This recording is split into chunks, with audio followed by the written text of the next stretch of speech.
Hello and welcome to our review of Veronica Mars. I'm Paul, I'm Dave. and this week we are discussing the episode Drinking the Kool-Aid. This episode originally aired November 30th, 2004. Let us start off with video games for this week. There's not a whole lot. November 29th, if you had a Game Boy Advance, you could go pick up Final Fantasy 1 and 2 Dawn of Souls. Yes, doing the fancy re-releases of the many Final Fantasies. Yes. November 30th, the day this episode aired, not much came out. If you had a Nintendo DS, you could pick up Mr. Driller Drill Spirits, which is a Mr. Driller game, which I feel like I've never played one. Yeah, like at the very most, it's kind of given Dig Dug vibes, but even then, it's just kind of the case of hmm. And also on November 30th, if you're a PC gamer, you could pick up a game called Armies of Exego. It's some kind of real-time strategy game that Yeah, because those were a thing. Could never really get into them personally. I've enjoyed some, but I'm not familiar with this game. Hmm. Moving along, number one film in America this week, Dave. Any guesses? Hmm. Getting around with there, heading into the holiday seasons. It is not a seasonally appropriate film. Hmm. Although it's the end of November, so I wouldn't expect a Christmas movie yet. Yeah, with 2004, yeah, it hasn't exactly come to the time it is right now. But um, again, trying to think back then, even with the films that were out at the time, there's nothing that immediately comes to mind that would be number one after what we had previously. It is still National Treasure. Yes. On the one hand, yes, that kind of makes sense, but it's also kind of the case of, yeah, with what they were trying to do, man, did it not stand up? No, I haven't seen those movies in a long time, but I remember them not being very good. Hmm. Alrighty, moving on to number one song in America, and it hasn't changed. It's still "My Boo" by Alicia and by Usher and Alicia Keys. Which I'm mildly surprised about. You figured that if, with how much it's kind of been on the air with the last couple weeks, it would be drilled into everyone's psyche. But yeah, it's probably been long enough that's kind of faded into the subconscious. Next episode, it will change though. Hooray! Although I don't know if you'll like the song it changes to. Okay, let's see how it goes. Alrighty, so for this episode, we pick up directly after the events of last episode, where we see Veronica breaking down in her car while musing about Jake Kane possibly being her father. Veronica And look all the other particular consequences and the yes, throw up. yes, of her relationship with Duncan, which is now super ick. Veronica looks at the photos that a mysterious person took of her. She believes that Jake Kane took the photos. Eventually, Veronica finds out that a man named Clarence Weedman took the photos of her. She follows him to the Kane business building, where she finds out that he is the head of security at the company. The next day, Keith talks to a couple who tell them about their son Casey, who has joined a cult. Even though Veronica decries the boy as irresponsible, Veronica agrees to help with the case to help her father earn a $5,000 bonus. Meanwhile, Veronica sends a DNA paternity test off in the mail. Veronica talks to Casey's ex-girlfriend, who tells him that Casey may have been having an affair with an English teacher, Miss Mills. Veronica decides to write some poetry in order to get in with the lit mag crowd, which I appreciated that. Later, Veronica talks to Miss Mills, who tells her that she wants her to join the Mooncalf Collective, the cult of which Casey is part. At the Mooncalf Collective, we see Miss Mills kissing a man. At the same time, a variety of people hit on Veronica, implying some sort of polygamy. Eventually, Veronica gets stuck milking a cow and begins talking to one of the younger members, Rain, in order to get information. The woman tells Veronica that they are growing a major cash crop. At a meeting, the members ask Veronica to read her poem, but she quickly leaves to enter the barn, which is previously mentioned as forbidden. In there, she finds an aggressive horse. Casey invites her back to the cult, and she goes. Veronica goes on a walk with the cult leader, but also puts tape recorder in her bag. It turns out that the ultimate cash crop is poinsettias. Yeah. Not what we were Yeah. expecting. However, Keith later goes undercover as a repairman into the compound and sees Veronica. Later, Keith and Veronica have an argument which ends in Veronica being banned from the case. At the moment, Casey's parents return to Mars Investigations, and they tell them that his grandmother has just had a stroke, and $80 million will be left to Casey, and asks Keith to quickly finish the case and find evidence that will close down the cult. They also introduce a fringe deprogrammer who will deal with Casey and return him to normal if Keith fails. The next day, Veronica talks to Wallace, who tells her that she may be becoming sympathetic to the cult. Casey takes Veronica to the bed of his grandmother. On a carton of milk, Veronica sees a missing ad for Rain.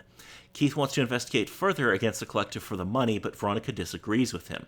The next day, Veronica is about to tell Miss Mills about their investigations before Casey suddenly bursts in saying that his grandmother has died. Later at Casey's grandmother's funeral, Veronica sees Casey being kidnapped by his parents and the French psychologist.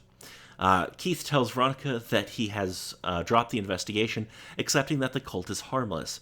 Keith also reports that Debbie Mayer, who was known as Rain by the cult, has had a difficult life and is better off with them. Veronica sees Casey several days later, who apparently has been successfully deprogrammed and arrogantly flaunts his newfound wealth. That night, Veronica receives the results of the DNA test. After musing on the possibility that the test could prove she is an heiress to the Kane Empire, Veronica decides to shred the document in a befuddled Keith presence while he's trying to sleep without reading it. So, what did you think of this episode, Mr. Dave? It was one of those episodes where starting out, especially with the time, you figure it's kind of going to go the one way, but especially with how this show's kind of gone, it's like, hey, let's maybe go kind of the more positive spin on things. And it was a nice sort of change of pace, but still sort of left the ickiness of, ooh, parents educating their son with the stuff from there, the things, and just rich people. Yes, we think that he's going to have been brainwashed by this cult, but it turns out that his parents are the ones brainwashing him. Yeah.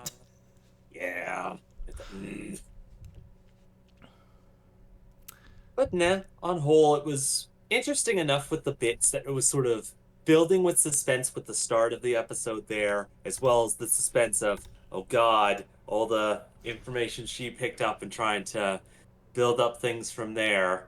But still nice enough with her sort of thoughts on wanting to look into it, but also sort of accepting the fact that this man has raised her and whatnot from there. That's really not too much of a concern. Though I figured it would have been a case of she maybe would have saved the information for more important things in the future, but yeah, it fits the story well enough that she shredded it just to leave the question unanswered. Yes, it does remain unanswered, at least for now. Mm. There are a couple of fun references in this episode that I wanted to bring up. I do love that Veronica says to Keith at one point that she used to want to marry Vanilla Ice and have a massive collection of Z-Bots. And I was like, yes, Z-Bots! Yes, because the case of...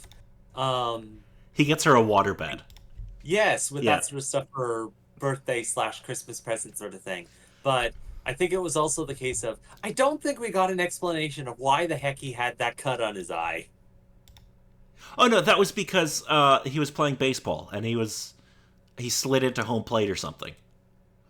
Yes. Yes, it's a quick little reference they throw in because she's like, "What happened to you?" Yes. I do also enjoy that they reference Dr. Quinn Medicine Woman, which is a show that I used to watch when I was very young.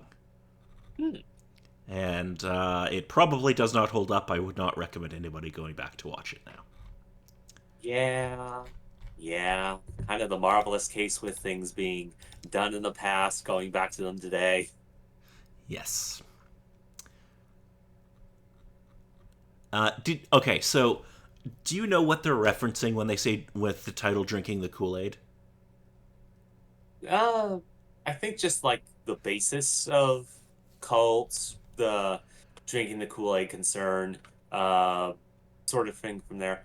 I'm not exactly sure if I know the exact reference of where that all specifically came from, though I could hazard a guess with other cult reference stories that I've seen in media and other sorts of things that have happened in reality.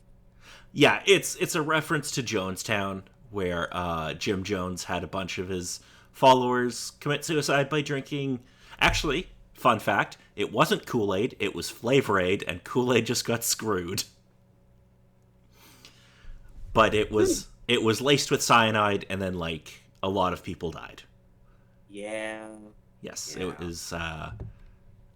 It is not something you want to do too much reading on because it is. Oh fuck. Yeah.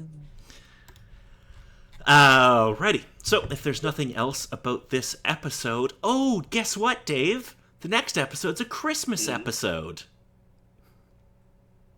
On the one hand, supposed yay, but on the other hand, ooh, with the couple things that happen nowadays, with all the holidays when they come along, it leaves me mildly irked, but that's my own personal bias. So, in this episode, Veronica investigates when someone steals Logan's money at a poker game. Meanwhile, Keith investigates a mysterious person who is stalking Aaron Eccles. As you know, movie star issues. Yes. Um, I know this is an episode that a lot of people didn't see at the time, but it is probably one of the best episodes of the season. Okay. It is very, very good and a lot of fun, and I can't wait till we get to talk about it next week. So, Yes, yes. until then, I'm Paul. And I'm Dave.